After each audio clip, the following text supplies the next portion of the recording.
Hello YouTube and welcome back into another Dare to Game video. Today we're playing Kingdom Come Deliverance and we're doing another fan requested armor guide. This one is the medium armor combat archer, and this was requested by Nico Bellic, who asked, I love these guides. Could you do a medium armor combat archery?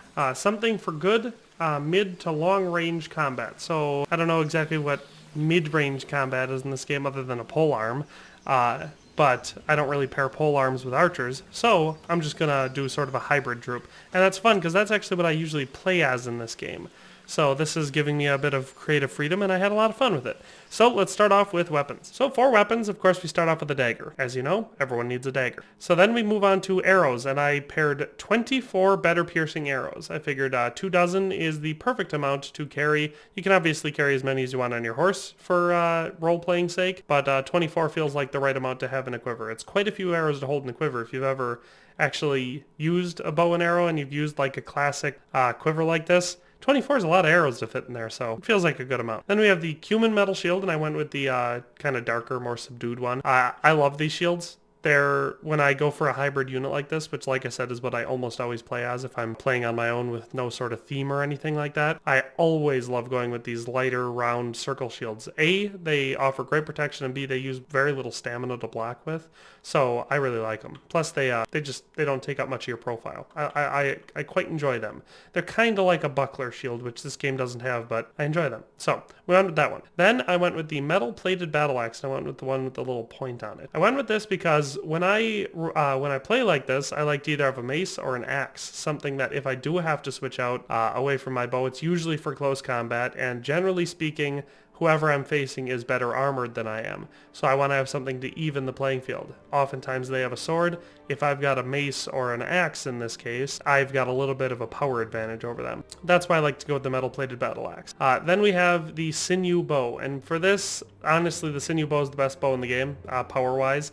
It does take longer to draw than some of the other bows, so I guess if you were going for someone who's going to have like a Legolas sort of thing, where they're doing archery right up in everyone's business, shooting people like right in front of you, you're going to want something that draws a little bit faster. So maybe one of the higher level Cuman bows, but you could use the Ash longbow, the Yew longbow, the 3 highest level Cuman bows, or the sinew bow, and you're going to have a very, very powerful archer. I just went with the sinew bow because in this playthrough I have archery and strength maxed out, so I can actually use this pretty quickly. So that's weapons. Let's move on to clothing. So for clothing, we start off with our regular bling for Henry when he's not being some sort of a rich high-class noble. So we have the silver neck chain, silver ring, and silver spurs. Silver all around. Very good. Very valuable. If he needs to pay his bail or something, he can, cash those in. Then we have the brown hood. I wanted to go with a subdued kind of woodland kind of feeling vibe. Not straight green, because I already did a Robin Hood build, so if you want to see that, definitely go check out that video. But for this one, we're just going with brown. Then we have the decorated black hose, because I love these pants. They're probably the ones I use most often in the game. Quiet dark shoes, again, part of what this suit is for stealth, being quiet, being able to move through areas quietly, so something low profile and quiet like this is going to be great. Padded coif, I went with the one that doesn't restrict neck movement, because the one that I'll use oftentimes because it has better stats. It's kind of like a cowl instead of a coif, which to be fair, archers did often use cowls, but I wanted something that so Henry can keep his head on a swivel. At least a little bit more, so a little bit less restrictive, so we went with that one. And then of course the Dark Silesian Gamson. Again, one of my go-to Gamsons. I just like it. It's shorter, it doesn't hang down to halfway down his thighs. Feels right. So that's the clothing. Let's add the second layer. Okay, and so for the second layer of armor, we have the short noble hauberk, and I went with this because I considered not giving him chainmail, but I just can't do that. Chainmail offers very, very important protection, and for a build like this where I've got flexibility in mind, chainmail isn't compromising that flexibility. It adds weight, so it's heavy, and it's can be noisy, so that's why I was considering not including it, but I figured the short variant, so we're not having full arm length, still going to give you that nice range of movement for archery, or at least, more so than the long-sleeved ones, but also a lot of protection. Then the Noble's Mail Coif for that head armor. A lot of archers, historically speaking, if they were to have much head armor at all, would oftentimes have a mail coif, so this is accurate. I found multiple examples of combat archers. Now, mind you, historically speaking, a medium armored combat archer wasn't really a thing. Most archers had very light armor because they weren't anywhere near the front line. Often, obviously they could be in a castle or some sort of a fortified location where they would be up and they'd be using the walls for defending themselves. Or if they were out in the field, you could have crossbowmen would be using large paviche shields that they would that would cover much of their body, oftentimes. Or they would be, so if you were speaking English longbowmen, they would be far enough back that most times they weren't getting either shot at or attacked by anyone.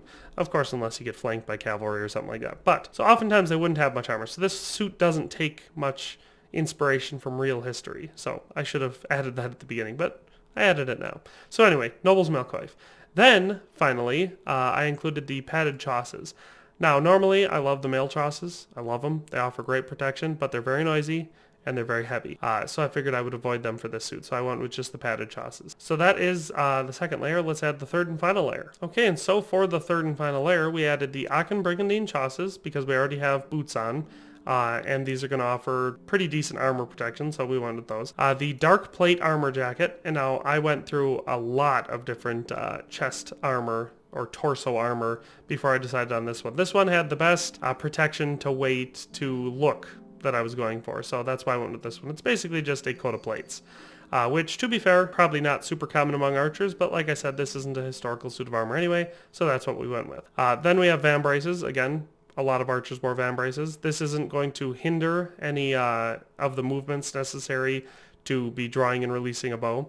So that's one reason I went with this over any other type of pauldron armor. And another one being it offers good protection. You get 10 armor value there. So it's definitely a good piece. Then we have the scaly skull cap. And now for the helmet here, I did not want a closed face helmet, obviously, because I wanted a full range of vision going forward. I also didn't want a kettle hat, because I didn't want anything sticking out, because that can also interfere with using a bow. So I avoided that, even though there are some decent historical examples of kettle hats being used by archers. Just from where my headspace was designing this, I didn't want a kettle hat. And then I also didn't want anything obstructing the peripherals, or being in the, I didn't want any nasal guard or anything, because like I said, I wanted Henry's vision to be fully unobstructed for this suit of armor. And best stat-wise is the scaly skull cap, which I don't think I've ever used before. So that's the first time for me. So that's the helmet, and then lastly we have leather gloves. I wasn't going to include gloves because archers don't usually use them, or at least historically didn't in combat. A little bit of extra armor boost, and considering, like I said, this is a hybrid troop, and a supple leather glove doesn't make it impossible to shoot a bow. I've done it multiple times. So that's what we went with. And that is our total suit of armor. So stat-wise, we're looking at a value of 9,873.9 groschen. So this qualifies as a cheap or affordable suit of armor because it's under that 10,000 groschen mark for all the weapons and all the armor. So not bad, actually. Pretty good value there. We have a total AAR, or average armor rating, of 68.25, putting it right in that regular medium armor slot. Now obviously if you wanted to keep the feel of this but boost that stat up a little bit, you could add some chainmail chausses on there. That'd bring it up quite a bit. And obviously better arm armor, or you could even put some plated gauntlets on. Like I said, you lose the role-playing feel of it, I think, but you would increase the armor value significantly. I mean, obviously also a better helmet would be a good call, because this helmet only has an armor value of 8. A lot of the higher level helmets in the game have 15 to the low 20s. There's quite a few areas where you can add a lot of armor value on this and still get pretty close to this feel, but this is the authentic vibe I was going for. So again, 68.25, just under 70. And then we have a total weight of 80.4 pounds, putting this at the top of what I consider medium armor for weight. So it's definitely not what I would call a light suit of armor. It's heavy. It still is within the weight classification that I would consider medium armor. There we go. That is, stat-wise and appearance-wise, that is our suit of armor. Let's actually go test out this bad boy in combat. Well, while we were on our way to where we were going, we ran into some ambushers. So we're gonna go ahead and use our medium. What's the matter? Basically, the way I plan on using this suit of armor is, if I can use a bow to take them out, I will. But if they start getting in too close and hitting me, I'll have to draw out my secondary weapon. So we're gonna give these guys the Robin Hood treatment, retrieve our arrows, and then grab some groschen. But let's continue on to that camp, because I want to actually take out some real opponents with this armor. Alright, we spotted our first Cuman and dog. So let's see if we can't take one out from a distance. Oh, I hit a shield. That's funny. Well, I wasted my shot trying to kill the dog. That was a bad call. Alright. You got in close.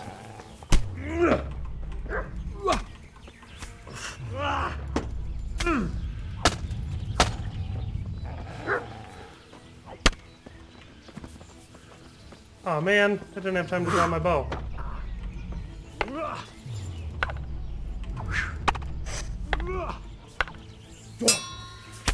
There's that axe. You see that overwhelming force we had? Landed two blows on his shield, and then we were able to knock his guard out of the way. Plus, the axe has much better reach than the mace, so that's why a lot of times I like using the axe.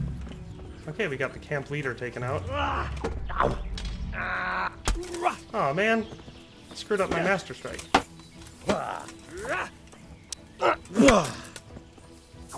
There we go. Oh, I thought we had his guard down. The axes are criminally underrated in this game. A lot of people don't ever use them. They'll use either just a long sword or a mace if they want to... Ooh, sweet, archers. You know what that means. We get to out-archer the archers. Just gotta do a serpentine movement. Owie, that hurt. Oh no! I'm gonna have to utilize some tree cover. How'd that feel? Right in the, I don't know, lung? Or is that in his arm? Haha! That one was in his lung. Oh no! He's got a sword! That's alright. Hey buddy! Oh man, I missed. I was gonna show off. I missed. That's my fault. Haha. You got an arrow in your shoulder. Ooh. We can give him the archer's version of a soldier's death. Peek! There we go. That was cool.